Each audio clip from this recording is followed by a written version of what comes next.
Ògo ni fún Ọlọ́run ní òkè ọ̀run. Ògo ni fún Ọlọ́run ní òkè ọ̀run. Ògo ni fún Ọlọ́run lókè ọ̀run àti ní ayé àlàáfíà, ìfẹ́ inú rere sí gbogbo ẹ̀dá ènìyàn. Mo fi àkókò yìí kí gbogbo ẹ̀yin ènìyàn pátápátá ní igun mẹ́rẹ̀ẹ̀rin àgbáyé, ní igun mẹ́rẹ̀ẹ̀rin àgbáyé pátápátá, lọ́kùnrin, lóbìnrin, lọ́ba, níjòyè, gọ́fúnà, ààrẹ, kọmíṣánná, sẹ́nítọ̀, kánsílọ̀, chairman, gbogbo ẹ̀yin olùkọ́, gbogbo ilé ìjọsìn pátápátá, mo kí yín o. Òní ní ọjọ́ ìkẹrìnlá oṣù ìkejì, bẹ́ẹ̀ sì mọ̀ pé náà máa ń ṣe àyájọ́ ọdún olólùfẹ́.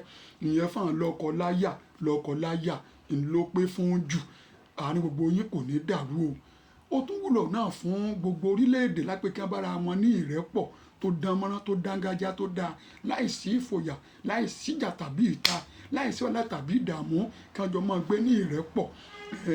Ọlọ́dàbí òróró ìkunra iyebíye tá a dà sórí Áárónì àti tó fi dé irùngbọ̀n rẹ̀. Bẹ́ẹ̀ ni ọ̀rọ̀ ìfẹ́ ti ṣe rí lágbára lọ́wọ́ Ọlọ́run bẹ̀ ní kò jẹ́ káàrin kó dàrú o. Orílẹ̀-èdè sí orílẹ̀-èdè, ìpínlẹ̀ sí ìpínlẹ̀, ìbílẹ̀ sí ìbílẹ̀, ilé sí ilé, àdúgbò sí àdúgbò, ìlú sí ìlú, orílẹ̀-èdè sí orílẹ̀-èdè, lórúkọ Jésù. Èṣù kò ní dàrin yín rú o, bẹ́ẹ̀ ni kò ní tú yín ká o.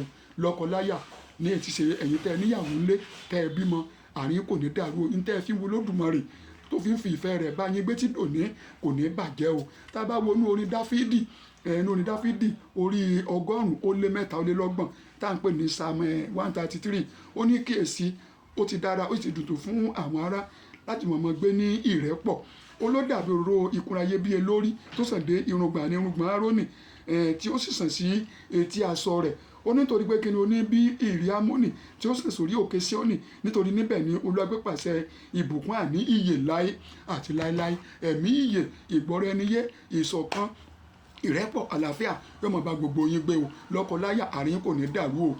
Àmọ́ síbẹ̀ náà bó ti kẹ́ máa ṣe pọ̀pọ̀ ṣìnṣìn tó ẹ̀sọ́ ṣe kíyèsára o. Ẹ ní lùgbàdì, ẹ ní lùpáńpẹ́. Rántí pé àwọn kan ń bẹ nílé ìwòsàn lọ́wọ́ báyìí, wọn ò lè ṣe o. Ẹ ń tẹ́ ẹ dá pé ẹ mójútó ọ̀nà lé àlàáfíà yín.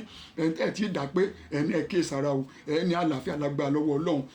Ní orúkọ Jésù Kristi èyí tí ń bọ̀, ẹ ní fàìsàn ṣe o, ẹ ní fàrùn ṣe o. Ní gbòógì jùlọ, mo ní wọ́n sọ nǹkan fún yín tó jẹ́ ìpara tẹ́ ẹ lè máa lò fún ẹ̀yin tẹ́ ẹ bá ní àrùn mọ̀lẹ́gùn. Èso kóró inú àgbálùmọ́ ẹ lọ wá kó pọ̀, ẹ fọ̀nú ẹ ṣàkọgbẹ.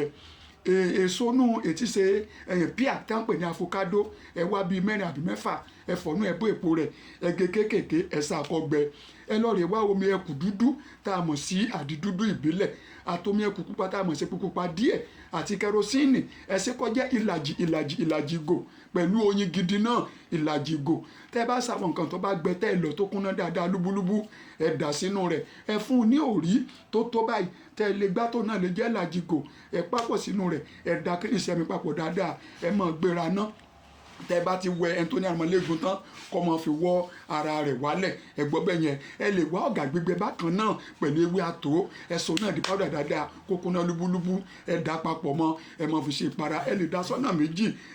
Tí kan bá tán, kẹ́ tuntun omi ṣe lágbára lọ́wọ́ Ọlọ́run. Àrùn kéré, àìsàn kéré ó tóbi, ọ̀kankan kò ní sẹ́ni kọ̀ọ̀kan yín o. Ẹ ń tẹ́ ní àìsàn mọ̀lẹ́gùn, Ọlọ́ba ń dáwọ́lé yín. Happy Valentine ti 2026 rèé, 2027, 2028, 29, 2030, 2080 lágbára lọ́wọ́ Ọlọ́run. Aṣojú ẹ̀mí gbogbo wa o. Nàìjíríà kò ní bàjẹ́, kò ní dàrú o. Àwọn tíjọba Nàìjíríà lọ́ba kan lọ́wọ́ ṣiṣẹ́, yóò bá wọn mọ̀ ṣe o. Yóò bá wọn ṣe, yóò gùnrégé, yóò tò. Àlàáfíà ìjọba fún Nàìjíríà o. Ilé ìjọsìn kankan àárín kò ní dàrú o. Alábàláyé, mùsùlùmí, kírísítẹ́nì, àtẹ̀tẹ̀sìn kankan àárín kò ní dàrú o. Ìrẹ́pọ̀ tó pé tó yè kóró, kọlọ́ba ń jogún ẹ̀ fún yín o. Kí Nàìjíríà kó tòrò kó dára nípasẹ̀ yín ní orúkọ Jésù Kristi Olúwa wa. Tẹ́ bá fi ohunkóhun láti béèrè lórí tí mo sọ fún nípa ìwòsàn yìí, ẹ pè mí sí 070 82 99 29 83, 070 82 99 2983. Ìpara àìsàn àrùnmọ́lẹ́gùn òní yóò dàpọ̀ mọ́ àjọ̀dún ọjọ́ olólùfẹ́.